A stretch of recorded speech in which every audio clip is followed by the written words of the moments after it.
got 10 minutes left to the show, and we are joined, obviously, this morning by a lovely lady and a gentleman. The lady's name is Nyasha Gonye. She's executive at National Association of People with Psychosocial Disabilities. Yeah. And there's Tinashe Chikafa, Zimbabwe Early Intervention in Psychosis Programs Manager. Good morning to both of you. Good. I think I'll start with you, Nyasha. When we talk about psychosocial disabilities, what are we talking about? What is that? Thank you so much. When you talk about psychosocial disorders, we are talking about all things with the conditions which can maybe inhibit somebody from operating and performing 100%. So when you talk about this, we are giving reference to depression, anxiety, schizophrenia. We have OCD, we have anxiety, epilepsy, all sorts of those. Oh. So those are some kind of the disabilities, the disorders that we'll be concentrating on. Oh, right, okay. And why is it important to commemorate it? Because it's on the 10th of October. Why is it important to commemorate this? Okay, we've noticed that the community is not fully advised about these disorders. Well, we are used to seeing disabled people willing in visible wheelchairs, but when it comes to these psychosocial disorders, people, they are disabled and willing in invisible wheelchairs. So this is what we're trying to address, trying to find a common gate and reach out to people, let people know, let people learn about this, understand them, and then know how to deal with them after understanding them. Right. And obviously when people talk about depression and all sorts, are people forthcoming with that kind of stuff? Is it something that's embarrassing for people to come and actually say, I have a depression disorder, I'm bipolar or schizophrenic?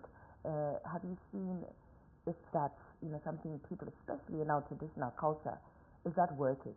Yeah, to some extent it's working, but I think I can say to a greater extent, people, they are acknowledging and they are coming out of their denial boxes, and they are coming forward, they are looking for help, they are looking for assistance. We've also had situations where other organizations, companies, they come forth to NAPTD and ask for people who can talk on various occasions, like the other time when people wanted a topic on anxiety for men in workplaces. So I think we are making an impact, and people are realizing this. A long time ago, we didn't know about it, and we didn't have names. We'd just say, this one is Mahmoud, this one, but now yes, now it comes with a name.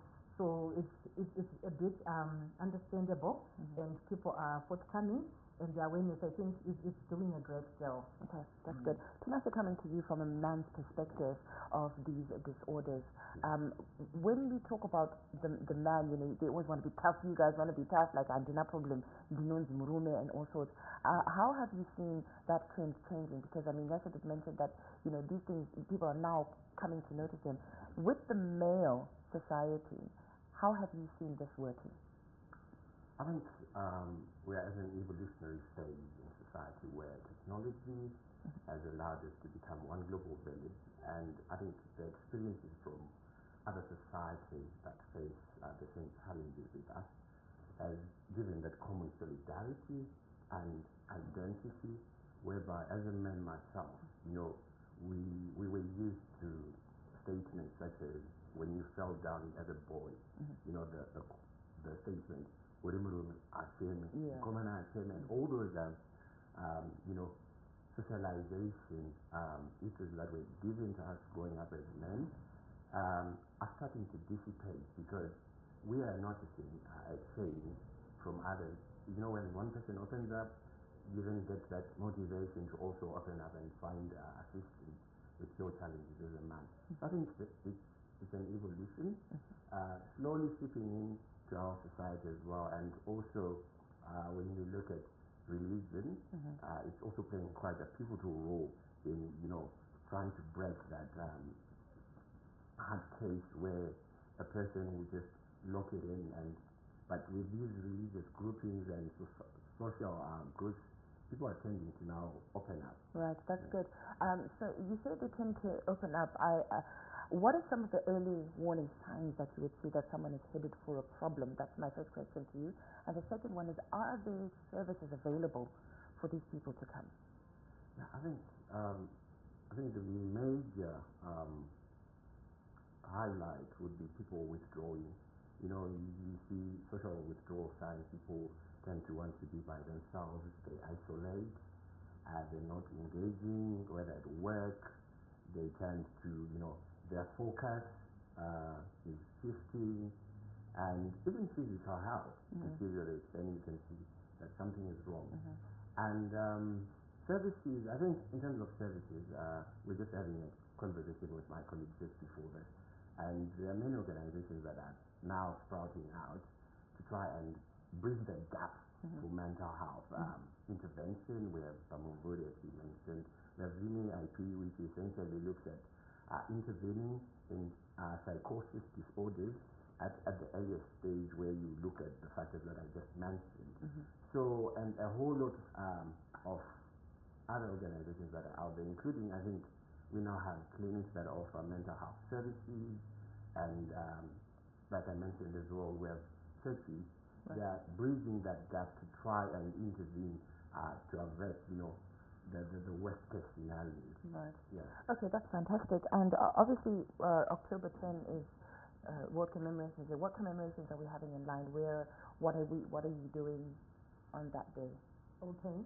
As organizations in the mental health field, we have partnered. We are looking forward to commemorating the World Health Day in Zimbabwe. So we have plans underway that we are going to celebrate them in Tinamora. Okay. The final details are yet to be shared. So we want to raise awareness. We want to educate them more, because, like we said, people, they are not aware. Right. You may have a disorder, that disability, and you may not be aware. So we need to keep telling people, keep educating them, and then know what to look for and what to expect and where to go to and how to deal with them. Right. And for the people who are not coming to Tinamora, where do we find you on social media for help in this regard? Just briefly before we close. All right. I think, as alluded, is any PPD, we have various organizations like this ones. They were formed by people who have lived experiences. So the likes of Pamumvuri, it deals with the substance abuse disorders, and we have Waremera Support Group, it deals with depression. So we also have got OCD Trust, it deals with obsessive compulsive disorders, and we have Zimbabwe Mental Health Advocacy, it deals with the anxiety and bipolar. Right. So we also have got Epilepsy Foundation, it deals with epileptic people. So all these, they've got their media handles on Facebook. Yes. Good. So we're amplifying this on social media, so they can actually look them up and then follow them, get the peer-to-peer support, the advocacy, the rights, and everything, the inclusion. But we've run out of time. That's the end of our show today. We've heard the list of names, so let's get on our socials and get the necessary help that we need.